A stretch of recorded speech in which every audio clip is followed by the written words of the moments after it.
kiriya kibazo cy'isukari ndagira ngo tuze kucyumva neza ko dukeneye ko abanyarwanda bacyumva batagumaza kuba abantu baspekulatinga kuri kiriya kintu. Ndagira ikibazo cy'isukari Minisitiri w'Ubucuruzi agisobanure neza aho twaranguraga impamvu zabyo, ndetse dufite na alternative solution aho turimo gutekereza kugira ngo bitazatinda, ko tubwirwa ko izo nganda zirimo gusanwa zishobora kuzagera mu mpera z'ukwezi kwa gatanu, ariko wa gatatu turimo gutekereza n'ahandi twarangura isukari.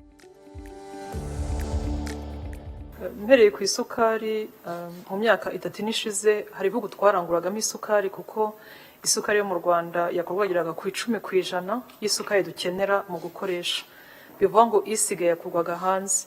Ariko hashize imyaka 4 u Rwanda rutangiye kureba ibihugu bitari byo hanze ya Afrika, ahubwo byo muri Afrika byo kuranguramo isukari. Muri kino gihe twaranguraga mu isukari ahantu hatandukanye, ariko abayizana harimo mu bazizana hano mu Rwanda harimo abacuruzi bafite nka 35% y'isukari yatugezagaho. Wari ufite inganda muri Malawi, muri Swaziland no muri Zambia, byose bigiye muri isukari muri kano gace. Mu gihe rero cy'imvura kenshi inganda zitunganya amasukari zikora maintenance, zikora amasuku y'amamashini, ku buryo rero biri mu byatumye isukari yagwaga isa nk'ihungabanya. Ariko ibijyanye no gutunganya cyangwa se amasuku y'amamashini, twizera ko mu mpera zo kwa 4 ndetse mu ntangiriro z'ukwa 5 byabyangije gusubira ku murongo.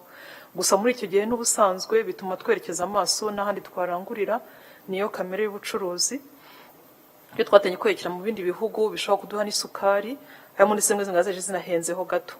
Ariko mu guhenda nabwo navuga ko ku rwego rw'abacuruzi bagiye barangura, hari bari bashatse kugira ngo buname hejuru y'abaguzi, bakaba babaca amafaranga menshi nk'uwaranguye vuba.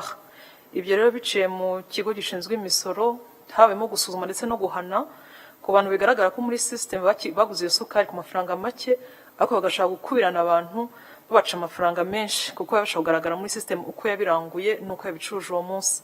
Abatandukanye bagiye barangwa kandi banatangazwa n'urwego rw'ikigo gishinzwe imisoro.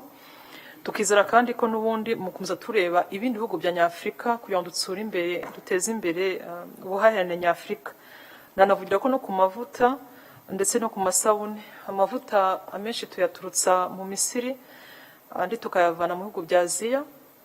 Ariko yo n'undi amaze hafi iyi myaka 2 ya Covid, igiciro cyana kizamuka buhoro buhoro bitewe n'ingendo zo mu mazi zigenda ntozo zihindura igiciro. Icyakoze twavuga ko muri iyi myaka 2 twabashije kwiteza imbere nk'uko nyakubahwa Prime Minister yabivuze, ku buryo habashe kuboneka inganda mu Rwanda zikora amavuta uzimaje kuzamuka ziva kuri 37% y'amavuta dukenera mu Rwanda.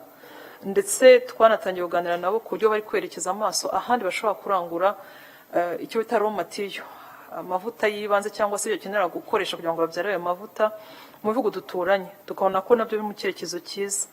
Ayo mavuta rero iyo azamutse ku giciro, n'amasabune akorwa mu bikatsi cyangwa se mu bisigazwa byo watunganyije amavuta, bivuga ko ibirangurwa mu gukora amavuta iyo bizamutse igiciro ho gato, n'amasabune na birajyanirana. Ariko tukabona ko icyerekezo cyo bangurusho gushaka andi masoko Nyafrika by'umwihariko kugira ngo urusheho kwaguka.